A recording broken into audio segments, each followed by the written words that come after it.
how you doing? We're doing what? How you doing, sir? How you doing? I'm good, man. Yourself? Yeah, I'm fine, thanks. Obviously, we just witnessed the Gorman card. Yeah, really good card. Let's start from the top down. Obviously, to see Daniel Dubois knock out Nathan Gorman. Is that what you thought was going to happen? Yeah, it went pretty much to plan what I thought was going to happen. The only thing I'd say is that I personally thought Gorman would have performed a little bit better. I saw him on the pads on the media workout and he looks really electrifying, sharp, fast. He didn't do none of this stuff what I thought he might do, you know what I mean? I thought he might have gave Dubois a little bit more trouble, but I tell you what, you got to give him credit because he's a fighting man, you know what I mean? He went in there, he went out on his shield. Every moment when the exchanges were there, he didn't back up. But that might have been to his detriment, you know what I mean? Because he played into Dubois' hands a little bit. Yeah, was you surprised that like he like didn't box a bit more? But that's what I'm saying. That's what I'm. He started going in like he didn't like relax, take his time a bit more, wait for the later rounds. Exactly. Was you surprised? I was surprised. No, I was very surprised. That's what I'm saying. He kind of let himself down and let the fans down. This is a good opportunity for him to use his boxing skills, use his brain, and he didn't do it. What he done is he played into Daniel's hands, and he got knocked out really bad. Obviously, that being said, Joe Joyce fought Brian Jennings. How did you see that fight going? Obviously, Joyce won on points. Yo, you know what? I had Brian winning, so I had Jennings winning. I'm very sorry. I do like Joe Joyce. I like Sam. I don't really want to say this, but I think that was a really that was a hometown decision there for me. You know what I mean? Yeah. I had him ahead. I don't know what your thoughts are on it. Obviously, he got the point deduction as well. I hear that it was a very close fight, but come on, 10 rounds to Joe Joyce. What fight was we watching? What fight was we watching though? Come on, be fair. Let's have it, man. Come on, man. Listen, right's right, wrong's wrong, man. But obviously, we see this all the time. But listen, make no bones about this. I'm sure Joe Joyce will learn and they'll move forward. They got the win tonight. They might not be so lucky next time. Let him go back to the drawing board, watch that, and learn from that. You know what I'm saying? But I didn't have him winning. Obviously, before the match, it was billed as like a, semi-finals. Obviously, the winner of this was gonna, fight the winner of Gorman, Dubois.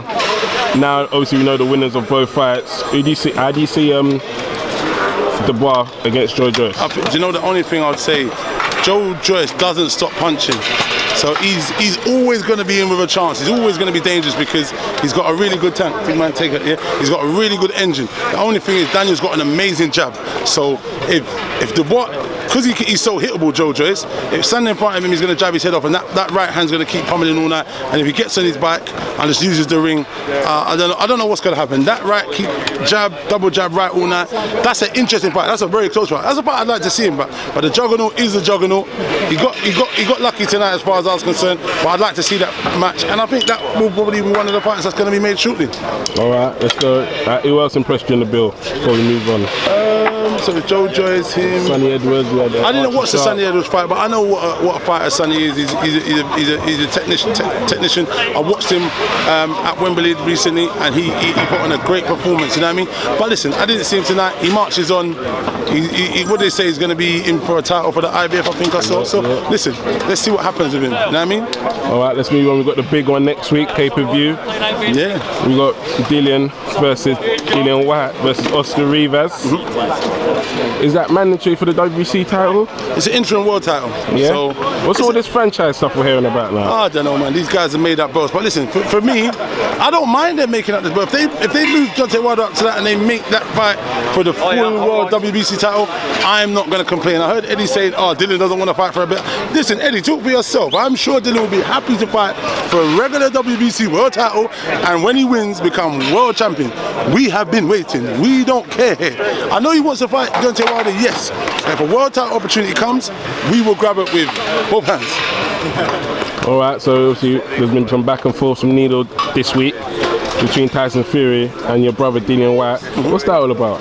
Obviously one guy saying... Listen. Both these guys are fighting guys. Dillian was calling him a coward, and that got under Tyson's skin. He's a fighting man as well. He's a gypsy. He's been fighting since he was a kid.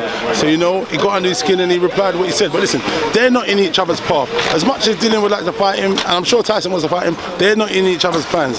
He's fighting maybe Miller or someone else, and then he's going to fight Deontay Wilder next.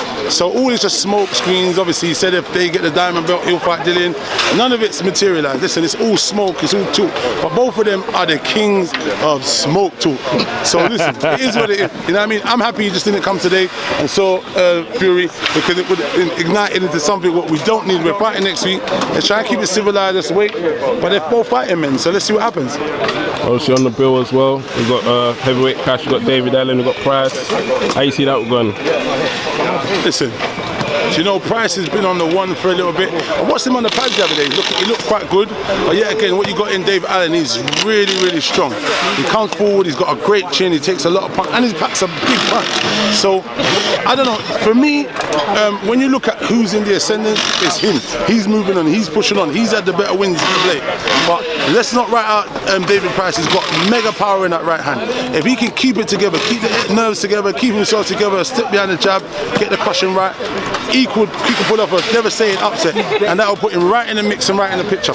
But for me, I'm going to go with a man who's been on the run and been on the better wins and pulling them out. He had a great win against Lucas Brown recently, so that's a great shot. That's a, you know, I'm going to go with him. That's a shot for me. I'll pick him. Also, we've got another good cruiserweight clash. We've got Whtye versus William Smith. Yeah, another listen, that card is in generous stacked with mega fights. That fight is another 50-50 fight.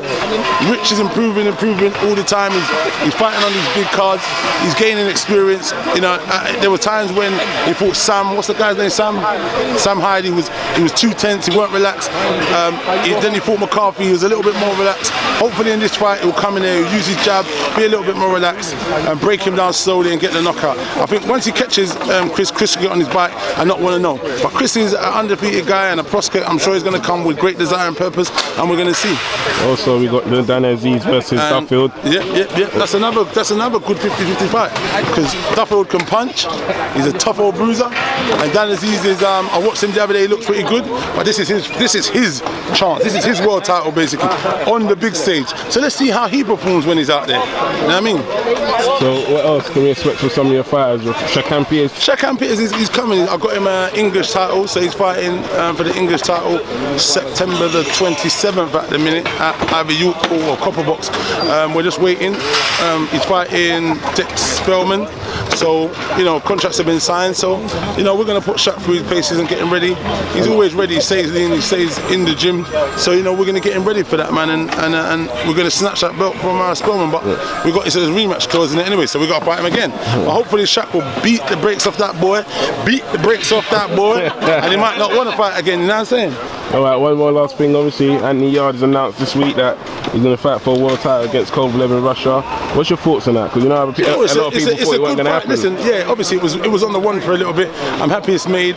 I plan to go to Russia hopefully anyway. So yeah, I'm going to go. I'm probably going to go. You're going to have a tight security, yeah? I chatted to these here. So I'm patterned with that, I think. So yeah. So I'm going to go down there probably and support Yarde, and hopefully he gets the win. He comes back a world title, you know, world champion. He's done it his way and Tunde's way, and they've got the world title shot, and they're in the money, baby. They're going down there with Mayweather, man. You know what I'm saying? So thank you very much, Steve. I appreciate it.